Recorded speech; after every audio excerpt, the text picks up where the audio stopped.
அரசியல் மாற்றம் இருக்கிற சட்டங்களை காலத்துக்கு ஏத்த மாதிரி மாத்தணும். பாரதி சொல்றத கொஞ்சம் விளக்கமா சொல்லுங்க. நாங்கெல்லாம் ஸ்டூடண்ட்ஸ், இப்ப என்ன பண்ணணும்னு சொல்றீங்க?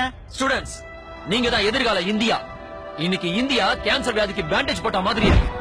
அரசு ஊழியருக்கு ரிட்டையர்ட் வயசு 58 அரசாங்கம் தான் அறிவிச்சிருக்காங்க. 58 வயசுக்கு மேல உடம்பு தளர்ந்து போயிடும், சுறுசுறுப்பு குறைஞ்சிரும், மூளையோட செயல்பாடு கம்மியாயிடும். ஆனா இந்த அமைச்சர்களுக்கு மட்டும் வயசு நிர்ணயமே கிடையாது.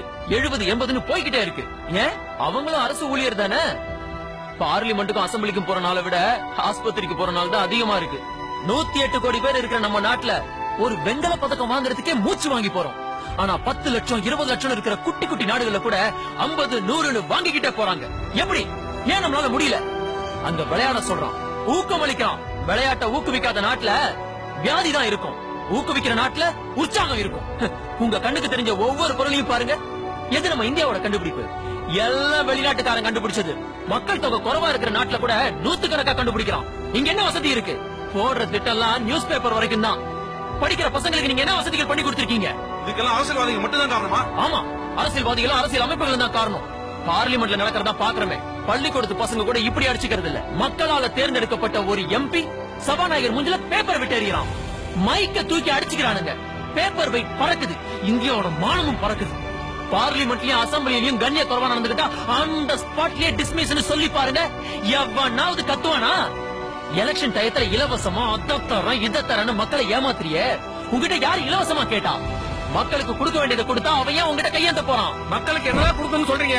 கல்வியை இலவசமா கொடுங்க, அது போதும். எல்லாத்தையும் அவனே வாங்கிப்பான்.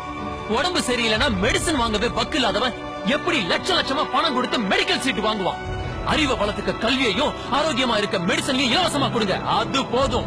எப்படிப்பட்ட ஆளை தேர்ந்தெடுக்கணும்னு சொல்றீங்க? 10 இன்ஜினியர், 10 டாக்டர், நிதி படிச்சவன், நீதிய படிச்சவன், தத்துவம் படிச்சவன், விஞ்ஞானி, விளையாட்டு வீரன், 4 கூலி தொழிலாளி, 4 தொழிலதிபர், விவசாயம் படிச்சவன் அசம்பிளிக்கும் பார்லிமெண்ட்டுக்கும் போகணும். அதுல டாக்டருக்கு படிச்சவன் சுகாதாரத்துறை மந்திரி ஆகணும், சட்டம் படிச்சவன் லா மினிஸ்டர் ஆகணும், நிதி படிச்சவன் நிதியமைச்சர் ஆகணும், விளையாட்டு வீரன் ஸ்போர்ட்ஸ் மினிஸ்டர் ஆகணும், விவசாயத்துக்கு படிச்சவன் விவசாயத்துறை மந்திரி ஆகணும். இப்படி நடந்தா இந்தியாவோட தலை நிமிர்ந்து நிற்கும். படிக்கிற இளைஞர்களுக்கு நம்பிக்கை வரும், அவன் வாழ்க்கை தரம் ராக்கெட் வேகத்துல உயரும். இளைஞர்களா பார்லிமெண்ட் குள்ள போனாதானே ஆரோக்கியமா யோசிப்பாங்க. வயசானவங்கள நான் தப்பா சொல்லல, உங்க ஆலோசனையும் அனுபவத்தையும் சொல்லுங்க. நீங்க 4 நாள்ல முடிக்கிற விஷயத்த அவன் 4 செகண்ட்ல முடிச்சிருவான். நீங்க சொன்னதெல்லாம் சரிதான். இதுக்கெல்லாம் கொலைதான் வழியா? மருந்து மாத்திரையில சரி பண்ண முடியலன்னா என்ன பண்றோம்? கத்தி வச்சு ஆபரேஷன் பண்றோம்ல. தண்ணி ஊத்தி போகாத கரைய ஆசிட் வாஷ் பண்றோம். அதத்தான் நானும் செஞ்சேன். நான் சொல்றது மக்களுக்கு